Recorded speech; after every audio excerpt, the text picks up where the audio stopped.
Olá para você ligado no YouTube do Lance. Estamos aqui com a Jéssica Lima. Jéssica, um prazer enorme falar com você. Você foi jogadora, hoje é ex-jogadora, treinadora, já foi preparadora física, auxiliar, já cumpriu todas ou quase todas as funções dentro do futebol, em especial o futebol feminino. Prazerzão falar com você, acho que esse papo vai render. Prazer é todo meu, muito obrigada, agradeço o convite, combinou de dar certo a gente estar se encontrando e falando sobre uma coisa que eu gosto muito, futebol, né, Lance dando um espaço enorme para o futebol feminino, é um momento, né, momento onde a gente tem uma Copa do Mundo, então é muito legal falar sobre isso. Jéssica, boa tarde, né? Vou começar aqui a falar com você. Primeiro, eu queria que você falasse um pouquinho sobre essa transição. Eu acho que o primeiro ponto da tua trajetória é que tu é de uma geração, tem 44 anos, tu é de uma geração de atletas que se inserem na comissão técnica, e eu digo se inserem porque existe todo um trabalho ali de furar mesmo essa bolha de que até então era só comandado por homens, né? Eu queria que você falasse sobre esse processo de transição. Você saiu do campo para ir para uma comissão técnica. Bom, primeiramente eu já comecei a fazer uma transição de carreira a um longo prazo, acho que o meu caso excede um pouquinho até pelo contexto financeiro que a gente vivia, né? Eu me formei em 2004, em educação física, eu fui bolsista de uma faculdade por meio do futebol, e aí eu consegui já ser inserida lá propriamente no Rio Preto, já em cargos de futsal. Gostava muito do futsal, talvez meu berço de formação foi o futsal, sob o ponto de vista técnico. Então comecei a trabalhar com futsal e também com futebol feminino de base, né? Eu fiz uma escolinha, porque não tinha, as meninas iam lá, queriam jogar no time profissional, mas elas tinham 12, 13 anos, elas iam embora, eu ficava triste, falava, pô, meu, dá uma oportunidade, comecei a trabalhar com meninas na base. Depois eu acabei migrando como preparadora física da equipe principal. Trabalhei também no masculino, né? Eu fui preparadora física na Copinha 2016. No masculino principal do profissional do Rio Preto também trabalhei com os meninos. Então eu já fazia essa migração, já continuando jogando. Então eu consegui meio que aliar essas questões, essas coisas, até para tinha uma motivação, até porque eu gostava, mas também tinha uma motivação financeira, porque infelizmente o salário era ajuda de custo, não era salário. O que hoje isso me trouxe assim uma experiência incrível. Imagina, eu era preparadora física e eu às vezes dava o treino, então imagina, e eu era jogadora. Então eu pensava o treino, estudava sobre treino, executava, tinha que passar para as meninas e executava. Então várias vezes eu executei, eu passei o treino e no final do treino ele não propôs aquilo que eu queria, que inicialmente eu tinha pensado. Então, isso hoje, como treinadora, um treino, quando eu vou fazer, eu sei exatamente se ele está propiciando aquilo exatamente que eu quero passar. Eu quero fazer um treino de transição defensiva de um pé de pressiona. Hoje eu consigo enxergar muito bem, mas porque eu fiz em louca, eu fiz ali. Então, imagino o quanto isso me trouxe hoje de primazia no meu trabalho, de experiência. Então, essa transição já começou desde 2008, que eu digo que eu parei em 2018. Então, paulatinamente, eu conseguia ter um olhar de treinador estando dentro do campo. Perfeito. Eu conversei com a Rosana Augusta na final da Copa do Brasil em Araraquara, nós estivemos lá, e ela falou um pouco sobre o grupo de vocês, né, que vocês se reuniram. Sempre tem um registro lá na história do Instagram, fico acompanhando, e com a professora Júlia também na Unicamp. Então, eu queria que você falasse um pouquinho os objetivos desse grupo e como vocês têm se fortalecido em rede. O grupo começou a se reunir com o objetivo, primeiramente, de algumas inquietações e indignações que nós estamos tendo. Uma delas é o baixo número de profissionais na Série A1, segundo as motivações que elas estão saindo dos clubes. Então, quase na sua unanimidade é por comportamento, não estou falando que está certo ou tá errado, e não por resultado. Então, mesmo que ela queira sair, que seja como um acordo, ou que ela foi mandada embora. Então, não digo que são todos os casos, claro que não, mas na sua maioria é verbalizado isso. Um olhar muito grande ao comportamento da mulher, do que ao que ela é capaz de fazer. E fez com que motivasse a gente se unir para tentar identificar e saber que caminho a gente tem que tomar.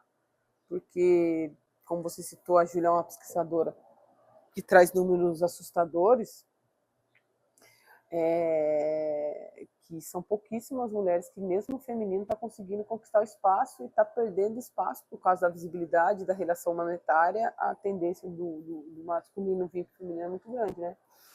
Então esse grupo se originou, está se originando nisso, no sentido de que, primeiro, identificamos quem que é a treinadora brasileira, segundo, nossas dores, vulnerabilidades, desafios, e agora, mais para frente, a gente vai tentar entrar com ações e identificar o que a gente pode fazer em ações práticas. A Júlia trouxe algumas, para que esse movimento tenha a força de estar levando sugestões a uma federação. Ontem conversei com o presidente da Federação Paulista, falei para ele sobre o movimento, ele falou, vamos conversar em outro momento, né? Que ali eu só queria falar com ele, já tinha até falado com a Kim Saito da federação, eu acabei não conseguindo ter um novo contato com ela, mas já tinha explanado isso. Falei também com a Aline Pellegrino sobre esse movimento que a gente está fazendo, a fim de termos medidas, sugestões, meios em que nos contribua, porque existe um ponto que ele é chave nisso. Todo mundo quer muito dar oportunidades para as mulheres, em tudo. Em fomento, em desenvolvimento de atleta, em tudo. Legal. Mas eu acho que isso já está acontecendo. Mas eu percebo que qual é o suporte dessas mulheres, sendo que na maioria das vezes é a primeira experiência dela disso. Isso está sendo um gargalo. Não só nas treinadoras, não só nas gestoras, não está sendo muito tentativa e erro. Por isso que cai na questão do comportamento. Então, nós somos a primeira geração de treinadoras, em termos de números, que teve outras, mas em outro contexto, e esporadicamente. Teve uma Magali aqui há 30 anos atrás, mas era sozinha, então era um outro contexto. Então, não é sobre que somos pioneiras ou não, mas estamos enfrentando problemas pioneiros que estão acontecendo. Então, assim, isso visa a gente se fortalecer. São 18 profissionais, tem outras também, porque a gente começou primeiro pegando a Série A1, né? Vamos unir a Série A1, vamos conversar, depois pegamos da Série A2, aí foi agregando, aí foi uma... Pô, Jéssica queria participar, vamos participar. Então, nos primeiros 2 encontros, a gente conversou sobre nós, sobre nossas vulnerabilidades, desafio, um lugar seguro para a gente falar de si, porque os cursos falam 99% são casos masculinos. Então, você vai num curso de CBF, ele fala de um treinador que quando o jogador, contexto totalmente diferente. Então, imagina, você tem que nem 2 mães lá, que são 2 treinadoras que são mães, são eu e a Emily, somos mães, então a gente já tem um case diferente de um treinador. Eu não conheço nenhum treinador homem, pai solo, que ele cuida do filho e é treinador. Não, eu não tenho, então. E que para poder falar se ele cuida mesmo, solitário, não que ele não cuide, mas que ele tenha um olhar atencioso nesse sentido. Geralmente deixa para a mulher, vai trabalhar, até os próprios jogadores. Então, esse movimento que a gente está criando é para que a gente fortaleça, fortifique e a gente nos acolha também nas nossas dores, porque a gente não tem referência de olhar para falar assim, aquela fez isso nesse determinado momento. Porque, que nem eu citei, as outras treinadoras não tiveram uma comissão com 10, 12 que eu tive. Elas não tinham 30 meninas, elas não tinham departamento de fisiologia, elas não tinham a imprensa como tem hoje. Hoje a gente vê o maior, não tem o nível de pressão que tem hoje. Não tem um diretor, um supervisor, um diretor técnico e um presidente. Então a gente tem que aprender a lidar com tudo isso, e esse movimento origina um pouco dessas questões que a gente está querendo trabalhar.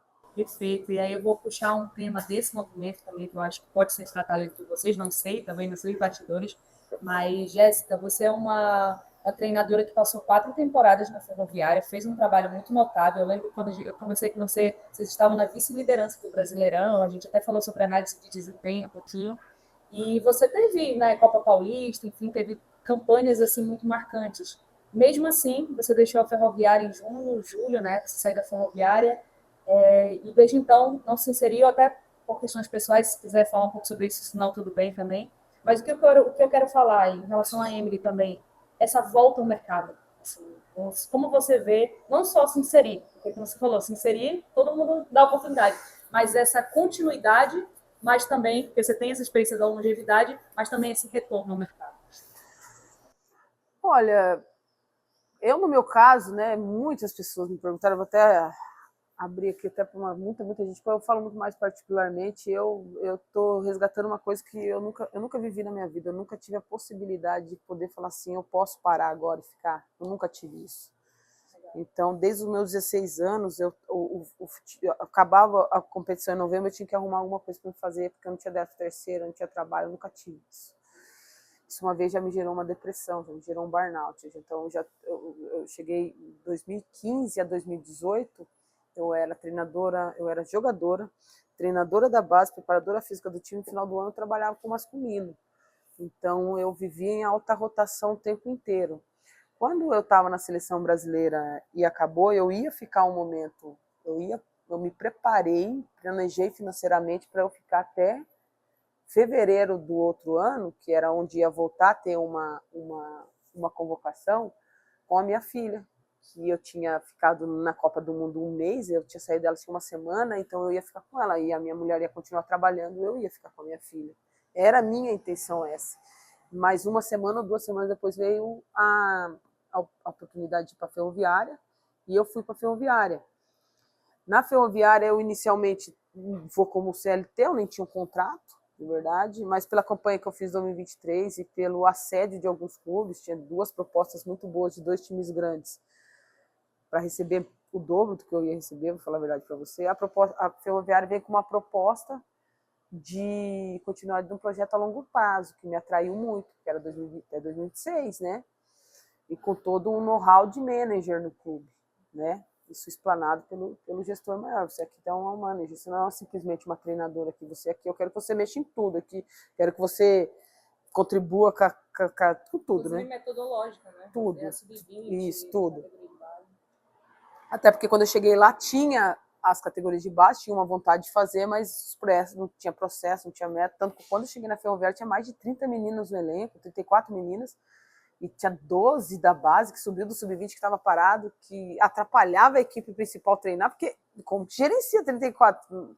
Então, no primeiro momento eu tive que falar assim, não dá para ficar com, a gente tem que trazer as que têm capacidade, as que vão, então a gente foi tentando trabalhar isso, contribuir com isso, e esse projeto de longo prazo era diferente, atraía. No feminino acontecia bastante disso, mas geralmente eram os donos do time, né? Então você pega aí uma Doroteia e um Chicão, que eles eram donos do time. Você pega um Edson, que era do Botucatu, ele era o dono, ele era o gestor, ele mexia com dinheiro, mexia com tática, mexia com logística, né? Então tinha tudo isso. E agora não. Então eu vi esse lugar onde que esse planejamento ia acontecer. A gente está no meio do ano, a equipe oscilou negativamente, talvez a maior oscilação que eu tive dentro da Ferroviária, né? E também passei por um processo pessoal muito pesado com a minha mãe, até cheguei a viajar uma vez com a minha mãe internada, quase... Minha mãe foi um milagre, está viva até hoje, né? A realidade é essa, entendeu? Então a gente passou por um momento oscilatório e aí a gente acabou saindo da Ferroviária. E esse período, que pela primeira vez eu tive uma rescisão contratual financiada. Eu nunca tive isso. Então, provavelmente eu teria voltado a trabalhar, aceitando um projeto grande ou não, um time grande ou não, porque as propostas e sondagens, a maioria, né, vieram, mas eu tive, e muitos falavam, Jéssica, você pode perder uma oportunidade de mercado, você pode perder mas não é sobre isso. Talvez eu não seria uma treinadora naquele momento específico, porque logo em seguida vem a morte da minha melhor amiga. No dia da final do Brasileiro, eu estava com ela lá as 2 últimas semanas com um paciente terminal em câncer. Se não te ensina alguma coisa na vida, nada mais te ensina. Então, eu aprendi e vi o valor da vida de fato. E sendo mãe ainda, então eu falei, eu só saio do trabalho aqui se for uma proposta assim que me engrandeça e me enalteça muito, porque nesse momento eu preciso priorizar algumas coisas da minha vida, eu preciso reavaliar, eu preciso, se eu voltar, uma treinadora muito melhor do que talvez eu possa ter sido. E está sendo fantástico para mim, assim, porque, por isso que eu estou falando, eu brinco, são 44 anos de luta para 5 meses de glória, assim. Aí as pessoas falam assim, você consegue ficar parado sem fazer nada? Não é que eu consigo, é necessário. A gente inverteu as coisas. sabe? A gente inverteu o nível de produtividade. Lendo até hoje, ontem, aliás, hoje o tempo que você... Está sendo uma discussão muito grande, o 6 por 1, 5 para 2 de trabalho, né? Mas hoje o valor do tempo livre está sendo um condicionante muito, muito maior do que o valor financeiro para contratar alguém. Em altos cargos também, não é só no cargo de uma categoria, os braçais, vamos dizer assim. Então eu entendo isso porque o futebol feminino está muito desgastante, porque está vindo a torcida do masculino cobrando o feminino do mesmo jeito e com preconceito e rede social hoje em dia. Todo mundo tem uma voz, todo mundo acha que tem o direito, todo mundo acha que sabe que as coisas que estão acontecendo. Tem muita coisa diferente de antes. Então isso também é para me centralizar. Então eu conversei com a minha família e falei que vou ficar até dezembro, janeiro de 2026, tendo esse lugar dentro de mim que também, coisas que eu precisava melhorar, coisas táticas que eu precisava estudar, inglês que eu preciso estudar, que estou estudando. Então, assim, tem muitas questões fortes, assim. E eu entendo também o mercado. O mercado, às vezes, ele é um momento, é difícil acontecer quando sai assim, no meio da competição, assim. Eu ainda fui no meio do ano, que geralmente ainda há alguns contratos que mudam no meio do ano, meio e final de ano, geralmente. Mas o futebol feminino está mudando também. Então, com essa pressão que está acontecendo também, então você vai ver uma rotatividade maior. Eu acredito que o ano que vem já vai ter uma rotatividade maior. Então, outras oportunidades, elas aparecem, vão aparecer. Isso para mim é muito tranquilo.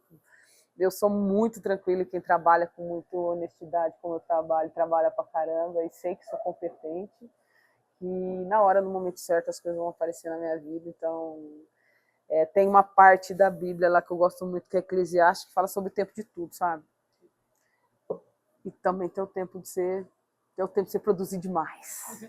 Tem o tempo do cultivo, tem o tempo da loucura, tem o tempo de tudo, mas também tem um tempo que eu, para te falar a verdade, desde quando eu saí de casa com 16 anos, não teve um dia na minha vida que eu não visse futebol, não tentasse produzir algo com futebol. Eu fiquei 3 meses sem ver futebol. Então isso para mim foi Você fala, mas é loucura? Não é loucura. É como se você fosse meio que viciado em alguma coisa, você conseguisse limpar um pouco, resetar o seu cérebro para vir coisas diferentes, porque você começa a andar em círculo com o tempo. Até no seu próprio trabalho aqui, você fica fazendo tudo do mesmo jeito, cara. Se você não quebrar isso uma hora, você começa a ver em círculo, você não sai daquilo, aí você vê que você não começa a ser mais produtiva e você começa a trabalhar mais e ter menos resultado, você olha, mas caramba, eu estou me esforçando. Talvez é o modo que você está enxergando que você não sai daquele looping. Então eu consegui sair um pouco desse looping, tanto que vem aparecendo muitas ideias na minha cabeça muito legais.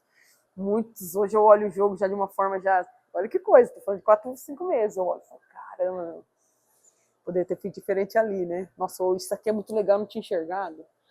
Então esse tempo para mim está sendo e vai me transformar, está me transformando, com certeza absoluta, além de uma pessoa melhor, uma mãe melhor, uma filha melhor, uma treinadora muito melhor. Perfeito. Então foi uma vivência sua pessoal que está muito relacionada com saúde mental, né? Também. Eu acho importante a gente falar disso, até porque vamos assistir atletas e pessoas que querem entrar no meio, assim, serem mais no futebol feminino. Eu acho que é uma preocupação que tem que ser priorizada, inclusive nos clubes. Então eu queria que você falasse um pouquinho, você como treinadora, tem um staff, uma psicóloga, qual é a importância disso? Tremendo. Cara, talvez seja um diferencial meu como treinadora. Eu leio muito sobre psicologia, muito mesmo. Eu leio muito sobre Freud, Jung, Melanie Klein, todos esses as psicólogas com qual eu trabalhei. Tem a Luciana da Seleção Brasileira, que é minha amiga, considero ela minha amiga, e ela me ajuda e contribui muito com meus... Ela fala que eu sou meio autodidata da psicologia, talvez por eu ter passado uma situação de burnout, ansiedade, depressão, onde eu entrei num fundo muito grande dentro de mim para entender as minhas dores, os meus medos. Então eu consigo identificar com muita facilidade uma menina que está com uma situação de ansiedade, mas com muita tranquilidade. Teve uma atleta na Ferroviária que eu identifiquei sintomas depressivos nela e falei, você não vai treinar enquanto você não passar no psiquiatra. Aí a gente chama a psicologia para ajudar. E até lendo muito sobre futebol do futuro, né? Lendo muito sobre inteligência artificial dentro do futebol, e uma das coisas que vai diferenciar muitos treinadores é quem tem essa sensibilidade para conseguir olhar. Tem até o caso da própria Júlia Beatriz, que já posso falar o nome dela porque ela já falou isso publicamente e fala, então é uma menina que luta muito contra a ansiedade, então é uma jogadora que a gente teve um tratamento muito especial, dela machucava muito, mas é muito ligada ao emocional, então às vezes acho que está machucando muito uma questão física, tanto que a gente fez um trabalho muito legal com ela, com a psicologia, com a fisioterapia e com o nosso corpo técnico, e esse ano ela estava sendo um destaque e não machucou. Então ela estava vindo de 3 anos de lesões, uma atrás da outra. E pode machucar porque é do jogo, mas não lesões recorrentes, né? Ainda mais jovem. Ainda mais jovem. Então hoje ela consegue performar e ela já teve crise dentro do campo, de eu segurar a mão dela e falar assim, calma, tá tudo bem. E depois ela fica mal, desculpa, eu falo, calma, tá tudo bem. Tanto que a pessoa se culpa. A pessoa que tem isso, ela se sente muito mal.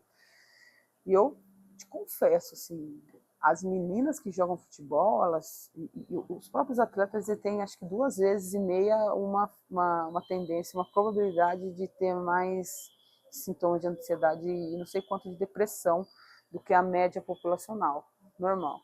Imagina, eu preciso de resultado quarto domingo. Existe uma coisa dentro do esporte, eu sou sua amiga, eu sou sua parceira, mas eu quero jogar e eu quero o seu lugar. Entre eu preciso jogar, eu preciso ganhar dinheiro, eu preciso viver, mas você é minha amiga, eu preciso estar no teu lugar e eu preciso torcer para você ir bem. Eu falava muito isso para mim. É muito difícil quem está fora do campo, porque eu quero estar lá dentro, mas eu tenho que torcer para você ir bem. Porque eu gosto de você, eu quero o bem do time, mas eu quero estar lá. Olha que contradição. Olha, como mexe com a mecânica do cérebro da gente. Então, eu tenho certeza absoluta que o treinador que não entender de saúde mental, ele vai ser um treinador extremamente tóxico. E olha que eu sou uma treinadora que cobra muito.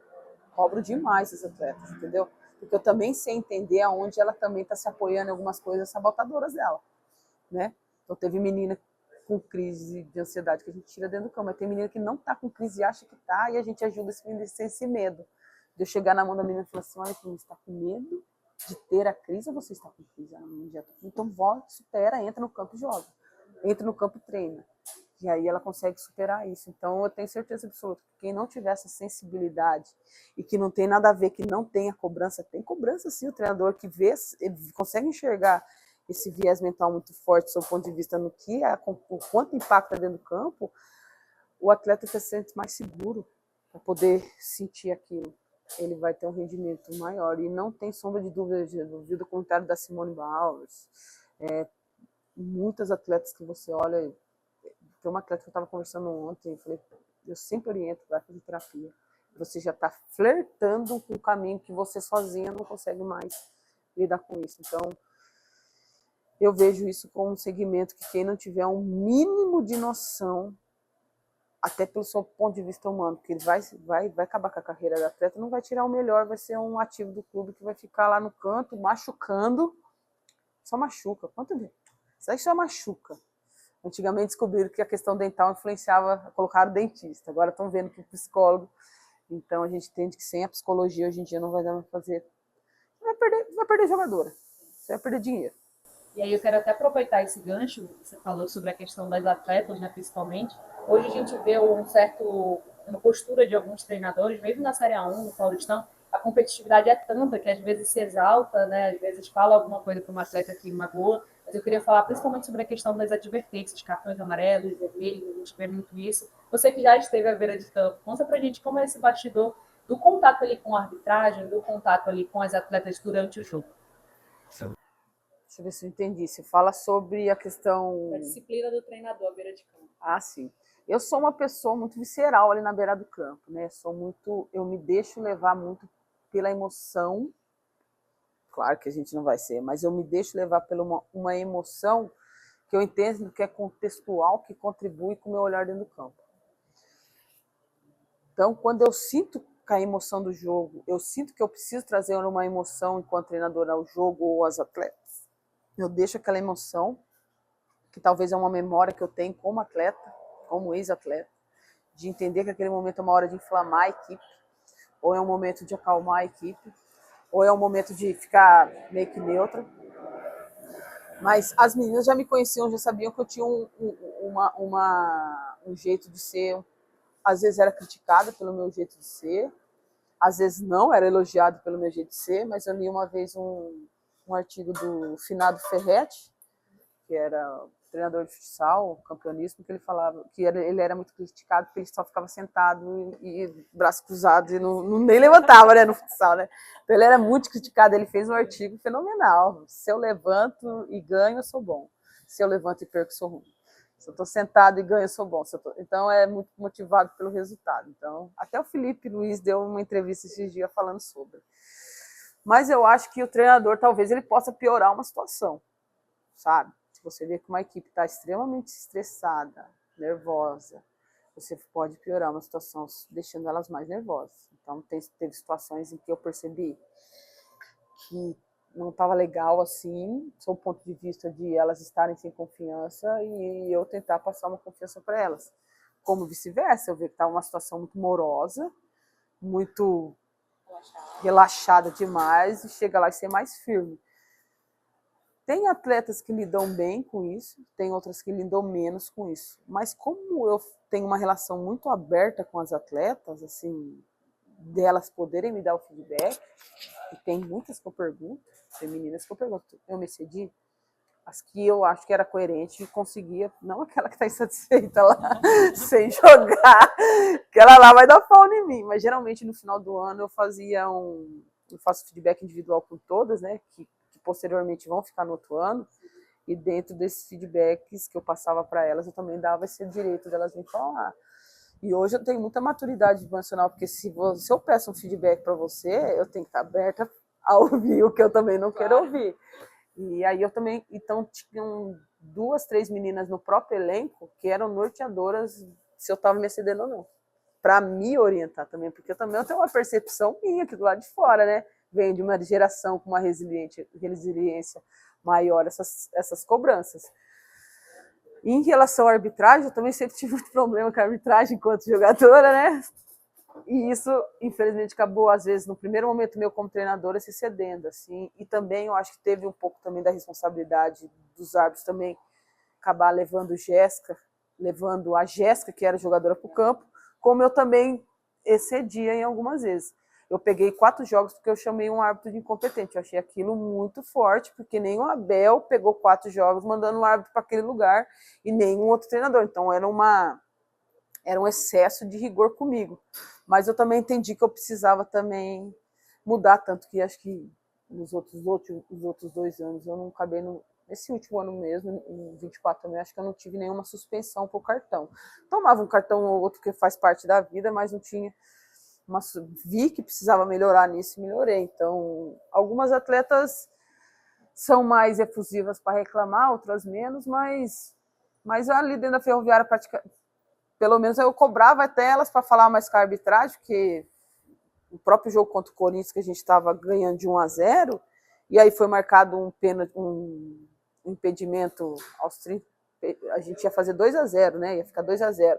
Eles deram um impedimento contra que não existiu e foram lá, deram um pênalti pro Corinthians 1-1 jogo.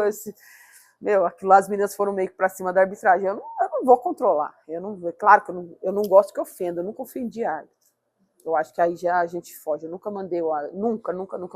Eu reclamava assim, era um pouco grossa às vezes, mas ofender assim, de falar palavrão ou falar qualquer coisa, nunca. Porque aí eu acho que eu já estava saindo da questão profissional. Eu estava ofendendo a pessoa e não o que ela estava fazendo. Mas aquele dia que as meninas não conseguiam segurar, como eu falei, não vai reclamar, né? Para ter ganhado 2-0 o jogo, para tomar 1. Então é nesse sentido que eu vejo. Tem momentos que você consegue manejar, e tem momentos que eu acho que você tem que deixar mesmo fazer o quê. Interessante. A gente está caminhando para o final já vou te liberar. Tenho 3 perguntinhas mais. A primeira é sobre seu perfil tático, né? Eu queria que você tinha um ponto no trabalho da Ferroviária, nos 17 jogos do ano, que você teve uma média de gols sofridos de 1,1 e uma média de gols marcados, se não me engano, de 1,4. Então, assim, acaba que a Ferroviária marcava gols, tinha uma produtividade ofensiva, mas precisava de um pouco mais de equilíbrio na fase defensiva, pelo menos uma análise que eu faço, assim, olhando para o trabalho. E isso acabou influenciando muito na queda de rendimento, porque as atletas começavam o jogo com muita intensidade e aí você via no segundo tempo, claro que tinha a ver com questão de disponibilidade no banco também, eu entendo isso, mas eu queria que você trouxesse para a gente como é que você tem pensado esse teu modelo de jogo e o que caracteriza a Jéssica. Ótima pergunta. Né? Primeiro, quando eu chego na Ferroviária em 2022, vejo uma equipe totalmente sem identidade. E me estranhou muito, porque para mim a identidade da Ferroviária é uma identidade muito clara, uma equipe sempre muito técnica, com muito posse de bola, com muito equilíbrio entre os momentos do jogo. Mas naquele momento eu tinha mais que atuar numa situação de resolver questões internas, meninas pedindo para sair da Ferroviária, estava assim uma situação caótica, assim, mais ou menos quando cheguei, as meninas com muita baixa estima, não tinham brigando para classificar no 2022, estava brigando para classificar no Brasileiro. Na última rodada conseguiram classificar, e no Paulista a gente conseguiu classificar por um gol. Quando eu cheguei lá, que a gente conseguiu, foi o saldo que a gente conseguiu classificar. Então, estava numa situação, assim, interna e externamente, assim, muito difícil. Então, naquele primeiro momento, o máximo que eu pude fazer ali é tentar, calma, respira, vamos organizar. Taticamente, eu não conseguia fazer muita coisa, falava, porque você tem que mexer aqui e aqui para mexer lá, primeiramente, né? Quando você tem talento, você consegue fazer isso a curtíssimo prazo. Quando demanda um pouquinho mais de qualidade, jogadores de nível de jogadores, se demanda um tempo maior. Então, 2022 fez isso. Aí eu não consegui mexer muito no plantel da equipe 2022 para 2023, porque já estava, quando eu cheguei, já estava tudo para contrato. Então, mas tudo bem, mesmo assim, achava que era um time razoavelmente bom. Só que eu identifiquei que a gente não ia conseguir propor tanto jogo como a identidade da Ferroviária, né? Então, a gente usou de um jogo ofensivamente um 4-3-3 mais posicional,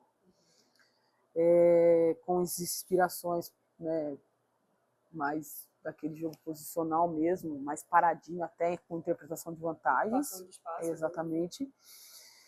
Um time sólido, foquei muito na questão defensiva, e a gente tinha uma qualidade em transição ofensiva, eu tinha identificado que o nosso melhor ofensivamente era a transição ofensiva. Então, trabalhei muito a saída de bola para atrair o adversário, para numa situação a gente ou ter um ataque rápido nas costas do adversário, da linha de 4 adversário, num ataque de organização, ou então numa proposta de transição ofensiva. Fomos um time que não tomou tantos os gols, mas 85%, se eu não me engano, tem meus dados lá no computador, não vou te falar, foram gols de transição ofensiva, que até, junto com um bom momento da Aline, e o estilo de jogo ajudava ela também, porque, sim, né, ela era buscada, juntou os dois, a gente chega 2024, a gente conseguiu trocar algumas peças, eu falei, vamos tentar trazer esse equilíbrio para a equipe, vamos tentar fazer com que a equipe seja a equipe da Ferroviária, que foi um jogo mais de organização ofensiva, ter mais a posse, construir mais o jogo, eventualmente uma situação ou outra, trouxemos a Duda, do Palmeiras, a Mica do São Paulo 2024, então a gente conseguiu pelo menos, a gente estava invicto até a última rodada do Brasileirão, a gente perdeu a última rodada do Brasileirão, porque eu fui com o time misto, alternativo para jogar contra o Flamengo, a gente perdeu lá, porque começa Paulista e Brasileiro, quando começa Paulista e Brasileiro, ali na Araraquara, com a logística que tem hoje cada vez, mas vai ficar difícil, é uma coisa que eu já passei para a direção lá, falei que se a gente não planejar para ter uma logística melhor, vai cada vez mais ficar difícil pelo nível que está o Campeonato Paulista, pelo formato que mudou do Campeonato Paulista e de volta. 14 rodadas agora. Então, né? Então, era uma coisa que eu sabia, que já estava impactando nos outros jogos, tanto que 2022 quase não classificou por um ponto. 2023 a gente não classificou, foi para a Copa Paulista. 2024 a gente brincou ali nas últimas rodadas, estava brigando também para classificar. Olha que discrepância, no Brasileiro sempre lá em cima e no Paulista sempre brigando, porque começava a bater os jogos, aí você priorizava o quê? Você priorizava o Brasileiro, que já estava em andamento. E aí a gente começou a fazer esse trabalho, e aí a gente começou em 2024 ter, pelo menos nas nossas análises, foi quase 80% dos gols em organização ofensiva. Um time que construía pé em pé desde lá de trás e chegava lá. A gente tinha muita chance de gol, foi um dos pontos que a gente identificou em 2024, talvez não ter sido campeão, é que a gente não conseguia converter tanto as nossas ações. Então, acho que 3 jogos só que a gente não teve mais posse de bola com o adversário. Em todos os outros jogos a gente teve mais posse, mesmo ganhando ou perdendo, teve mais posse de bola com o adversário, segundo os dados do Stat. Stat não, do outro, eu esqueci o nome. Essa parte a gente tá. E aí, quando vem 2025, a gente entende que o time tinha que ter um equilíbrio. Ele não podia só ser um time de transição e não só um time de organização ofensiva, falando sobre o ponto de vista ofensivo. Defensivamente, a gente tinha sido a melhor defesa do Brasileirão, então solidez defensiva a gente estava tendo. Só que aí chega 2025, e eu sempre falo isso, eu não adianta que eu não vou fazer as mesmas coisas sempre, mesmo que isso ocasione eu sempre vou tentando melhorar, eu sempre vou observando e vendo o que a gente pode fazer de melhor. A gente identificou que nas fases finais das competições estava faltando algo a mais, mudar um sistema, mudar um jeito, surpreender de alguma forma, para combater equipes que são melhores tecnicamente, para fazer algo. Então, o que a gente estudou, sugeriu? Vamos trabalhar com 2 sistemas táticos no ano de 2025.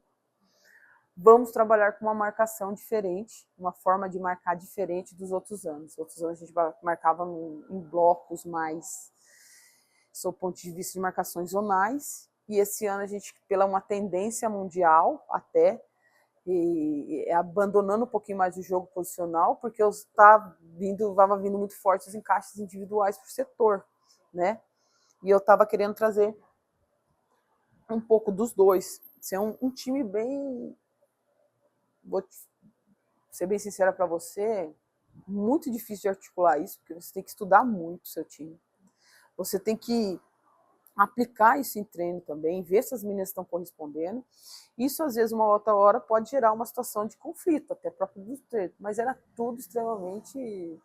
como fala assim, para você, bancado com uma convicção de que lá na frente, talvez eu não iria fazer as mesmas coisas que eu estava fazendo nos outros anos e nos momentos, né? Então a gente iniciou a fazer um sistema defensivo no 4-3-3 que a gente já fazia, de uma forma mais posicional, e a gente começou, eu treinei um 3-5-2 e esporadicamente um 3-4-3, mas principalmente um 3-5-2 com uma maior mobilidade. Então a gente saía de um 4-3-3 mais posicional para no mesmo jogo, talvez sem mudar as peças, com 3-5-2 com mais mobilidade. As duas laterais viram alas ou... Às vezes era laterais, às vezes até fazia uma própria zagueira mesmo, virar um pouquinho de ala, dependendo do lado. Então, contra o Santos, São Paulo, quando a gente jogou contra o São Paulo, que eu fiz no segundo tempo, se não me engano, eu iniciei no 3-5-2, se não me engano, eu coloquei a Rafa, mas foi propositalmente porque eu queria que ela barrasse também a Dudinha, que a Rafa era a minha zagueira mais rápida, ela era alta, e a gente sabia que o São Paulo fazia combinações pelos lados e já buscava o fundo. Sim. Entendeu? Então, a gente, ali naquele caso, foi uma situação que eu coloquei uma zagueira de lateral para combater uma jogadora. Aí entra estratégia de jogo especificamente, né? Mas aí eu fiz um 3-5-2 e um 4-3-3. E não é só números, e não só posicionamentos, era uma forma mais posicional de um jeito para jogar para outro, mais de mobilidade. Então eu sabia que ia ter uma situação em que o time ele ia ter, em algum momento ele ia naturalmente sentir uma situação e esse tipo de marcação. Então a gente começou a adotar uma marcação mais alta, praticamente por setor e praticamente quase individualizada em determinados momentos. Então, assim, foi raro o jogo que a gente ficou em bloco baixo, até porque eu não gostava muito. Mais bloco médio, né? Bloco médio, bloco alto, garganta lá em cima, só deixava a goleira jogar. Sim. Então vou dar um exemplo aqui contra o Palmeiras, né? A gente já não joga muito tempo contra o Palmeiras, a gente sabia que eles sempre recorrem para trás o passe. É um time que é extremamente de organização ofensiva, o Palmeiras. E tem muita qualidade, muita mobilidade. Então tem uma Brena, perde muito pouco um duelo quando ela está com posse. E é uma jogadora que põe a bola onde ela quer. Então se ela rompe, se rompe uma, duas linhas ali, você tem uma Gutierrez lá, você tem uma Tânia Maranhão, é um Deus que nos acuda. Então, o que a gente pensou no primeiro jogo do Brasileiro? Não deixa essa bola chegar lá. No primeiro tempo do jogo brasileiro, a gente demorou um pouquinho para encaixar, mas depois que toda vez que a bola voltava para a Tapia, ou para a goleira que fosse, a gente individualizava. Era individual o campo inteiro. Se a Amanda fosse buscar a bola lá na goleira, ela ia ir. E aí, o que sobrava para a goleira? Tem que sair jogando. Só ligação direta. Só longa. Aí a gente entrava numa primeira e segunda bola. Agora a gente entrava em outro jogo, entrava em jogo de disputa. A gente tirava a organização ofensiva do Palmeiras, tirava o conforto delas, para entrar um jogo de transição, de duelos, que elas não gostam muito. Então a gente tentou propiciar isso, até nesse momento deu certo que a gente acabou ganhando o jogo. Tava 1-1, aí depois foi expulso uma do Palmeiras, aí a gente conseguiu até ganhar o jogo, começou ganhando. Então a gente estava fazendo esses movimentos táticos para trazer para 2025 um equilíbrio maior entre não ser um time de transição ofensiva em 2023, um de organização ofensiva, não só um time posicional, um time de mobilidade. E aí, infelizmente, a gente oscilou no momento que começa o Brasileiro e o Paulista, começamos a ter oscilações, tivemos acho que 4 derrotas no Brasileiro, mas ainda classificamos, e para mim a classificação ali, para mim, de verdade, terceiro, quarto, quinto e sexto, para mim, o nível das equipes, para mim, ficar em quinto e sexto, quarto e terceiro, para mim não ia fazer muita diferença pelo nível dos adversários, que era sempre que a gente se batia. E a gente estava como terceiro no Paulista, né? Tava no início do Paulista, mas estava em terceira posição no Paulista, estava até tranquilo. E a gente oscilou nisso, mas eu, Jéssica, na minha convicção, no que a gente tinha estudado, era para que no segundo semestre a gente... Claro que a gente não faz para perder, óbvio, né? Mas a gente assume um risco.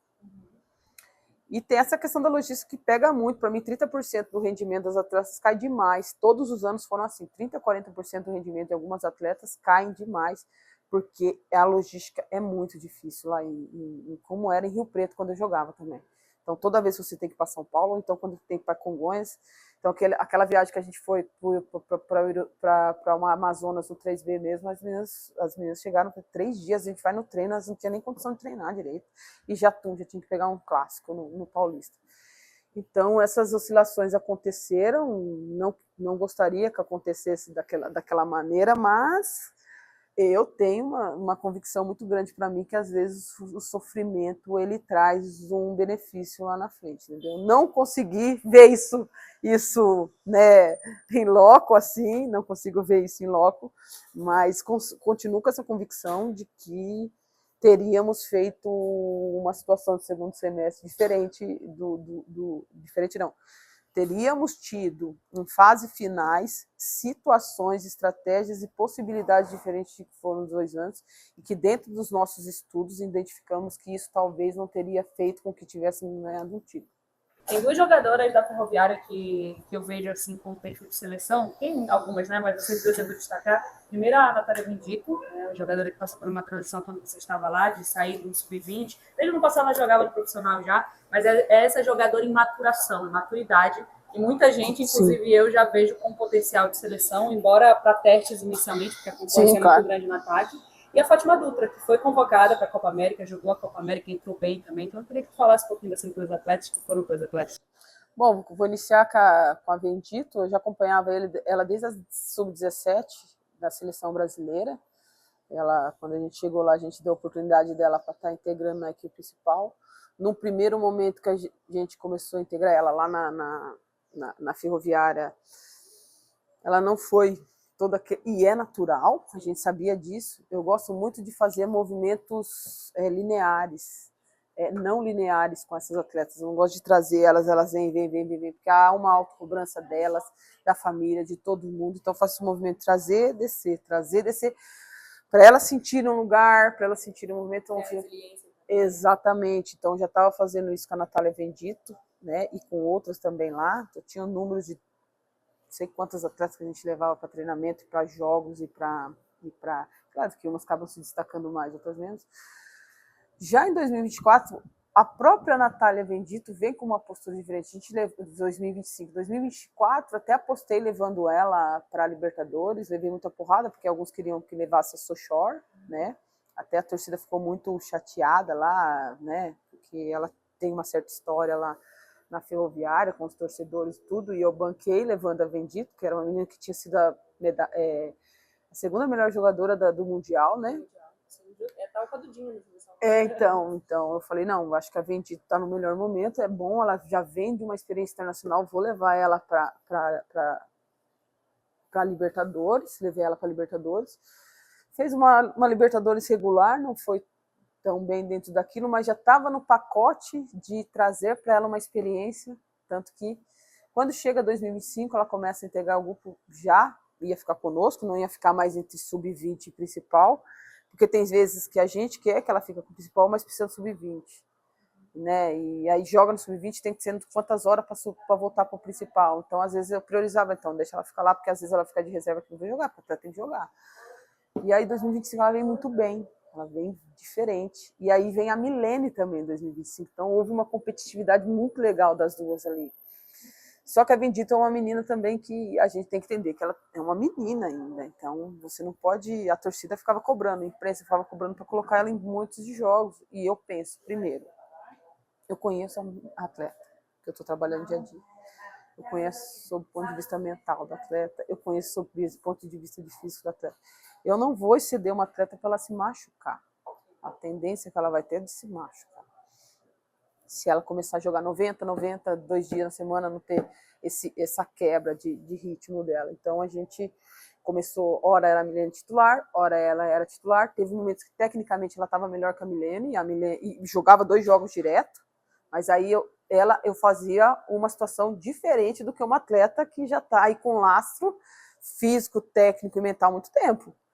Porque essas que têm esse lastro maior, se ela está melhor tecnicamente, ela vai jogar.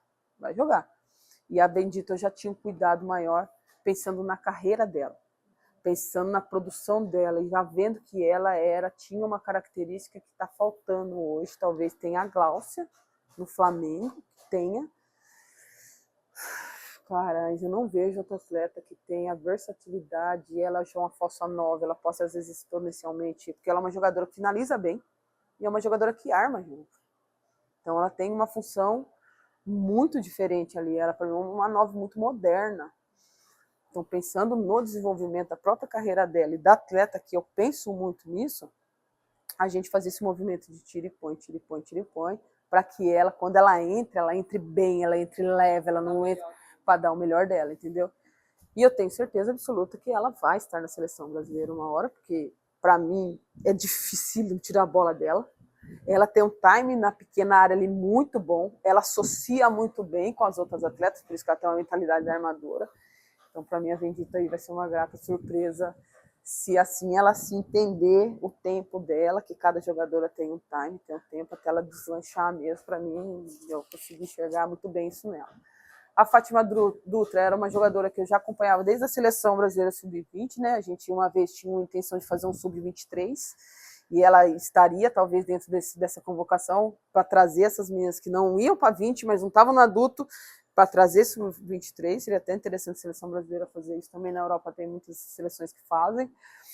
E aí fui para a Ferroviária, acompanhei, apareceu, né, o empresário trazendo a proposta dela e tal, que eu vi os vídeos dela e tal, e lateral hoje está mais lateral, né? Tá mais ala, e era um perfil que era dentro daquela proposta que eu queria de fazer um time com 2 sistemas que eram no 3-5-2. Então casou muito bem, a gente só estava com a barrinha, né? Então precisava de uma jogadora que tinha uma característica igual ao dela. Então a gente trouxe ela, houve um processo de adaptação para Araraquara, tá muito calor aqui, muito calor aqui. E olha que é só isso. Então, mas como o tempo lá em Portugal, né, saiu muito cedo para ir para lá, e aí ela começou a se destacar bastante conosco ali, entender bastante. Então são jogadoras, né, porque é um perfil que tem pouco no futebol feminino, tá tendo poucas laterais com essa característica, e a gente fica feliz de ter trazido para a Ferroviária uma atleta que numa lacuna difícil assim de encontrar. Então, menina, eu espero que continue aí bem. Eu queria perguntar em relação aos clubes grandes da capital paulista, né? Você tem uma equipe gigante, que é a Ferroviária, desde 2001, aí, com trabalho constante, enfim, toda a história que tem dentro do futebol feminino. Mas quando você olha para os 4 grandes de São Paulo, né? E o Santos, 3 grandes de São Paulo e o Santos do Litoral, você tem vontade de treinar? Como seria assim para você estar num time que tem uma torcida maior, né? Pensando em número, enfim, qual é a sua visão sobre isso? Eu gosto de desafio com propósito, assim, sabe? Para mim seria interessante, é porque eu gosto, né? Eu sou daqui, sou de São Paulo, então, e eu conheço todos esses clubes desde da sua origem, do seu primeiro dia, assim, talvez. Conheço todos de São Paulo. todos até fora de São Paulo, mas aqui mais porque eu sou daqui, né?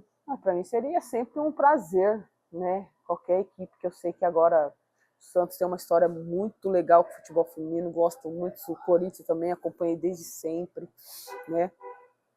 O Corinthians, o Palmeiras, desde lá de trás, eu joguei com o Palmeiras em 2005 pela parceria São Bernardo e Palmeiras, joguei no São Paulo também em 99, 2000.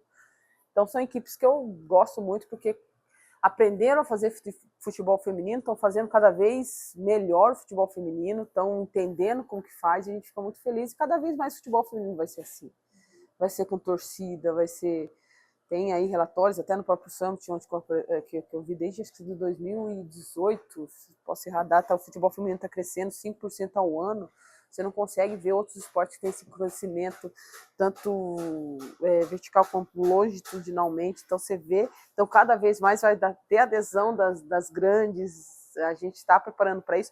Eu estar nesse momento sabático também me faz entender o que é trabalhar com uma equipe que tem uma torcida de massa, a cobrança é maior, o trato com a imprensa é diferente, porque vai ter mais gente vendo e falando.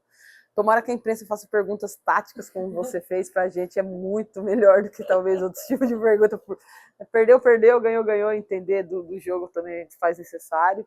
Então eu fico muito feliz, como qualquer outro tipo de equipe do Brasil, assim, sabe? Por isso que eu falo sobre propósito também. Às vezes você vai para uma equipe, né, que não está passando por um momento legal, mas talvez o propósito dela é de fazer um futebol feminino ali melhor e bom, por que não?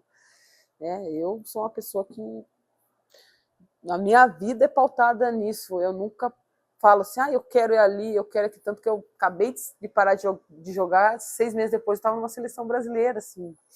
Falei, caramba, né? Então minha vida é assim. Então aí estava na seleção brasileira, ufa, Jéssica, vou ficar de boa, vou da Ferroviária. Então eu nunca me planejo muito, sob o ponto de vista de onde eu vou, onde eu não vou. Eu sempre me planejei, me preparei independente, até se o futebol feminino ia estar assim ou não. Quando eu fiz faculdade em 2000, né, quando eu me formei em 2024, vai fazer aí 20 anos, foi imaginando que o futebol feminino estava assim, sempre foi imaginando que eu queria trabalhar para melhorar as mulheres que jogavam futebol. Então vai ser consequência, e se calhar de ser um desafio num time grande em São Paulo, em qualquer outro lugar, hoje eu me vejo muito preparada e muito feliz se isso futuramente acontecer. Eu queria te fazer uma pergunta, se esse momento atual de maior maturidade, de maior reflexão, de maior conexão com as tuas origens, com tudo que você tem, assim, no sentido do seu staff, que é a sua família, na verdade, eu queria saber se hoje a Jéssica, com esse grau de maturidade, ela iniciaria um projeto do zero, ela estaria à frente de um projeto do zero ou não, se você se vê, já engatando uma segunda pergunta, se você se vê, você já passou por um monte de funções dentro do futebol, se você se vê futuramente como uma gestora, como uma tomadora de decisões, para além do campo, pensando em gestão, presidência, enfim, coordenação. Olha, você me fazendo 2 perguntas que eu nem pensei. Porque minha mente, assim, eu tive algumas sondagens de alguns projetos, de algumas coisas, mas o meu momento não é um momento meu, Jéssica, hoje não é um momento assim de determinadas situações, assim, até pela prioridade que eu coloquei nesse momento. Não sei quando esse momento que eu falei que é mais para frente, mais para 26, mesmo que esteja aí, não sei se aí seja um momento que eu pense e reflita mais sobre isso. De verdade, assim, não cheguei a pensar com calma sobre isso, nem sobre a questão de estar em outro cargo mais para frente. Quando eu era jogadora, todos me falavam, Jéssica, vai ser treinadora, você vai virar treinadora. Eu falava, não, juro.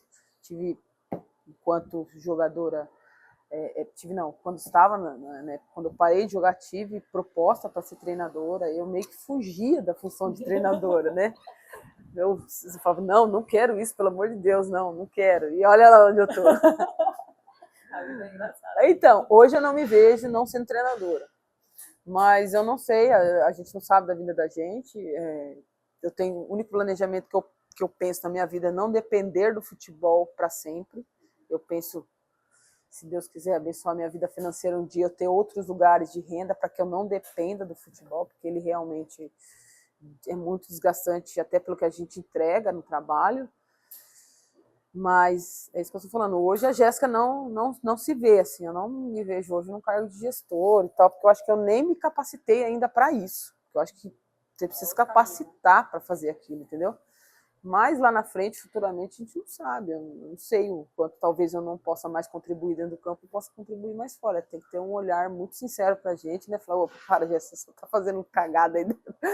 Vai lá fora que lá você está melhor naquele momento. Então, como eu tenho pouco tempo de carreira de treinadora, né? Eu tenho 3 anos e às vezes eu era cobrada como se eu tivesse 30. Eu achava muito engraçado, às vezes, que a pessoa me conhece há tanto tempo, né, no futebol, né? Jogando futebol, muito tempo. Então a pessoa olhava para mim como se eu tivesse, sei lá, 15 anos de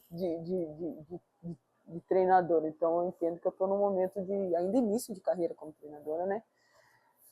Então, não sei se eu consigo te responder essa resposta com tanta convicção.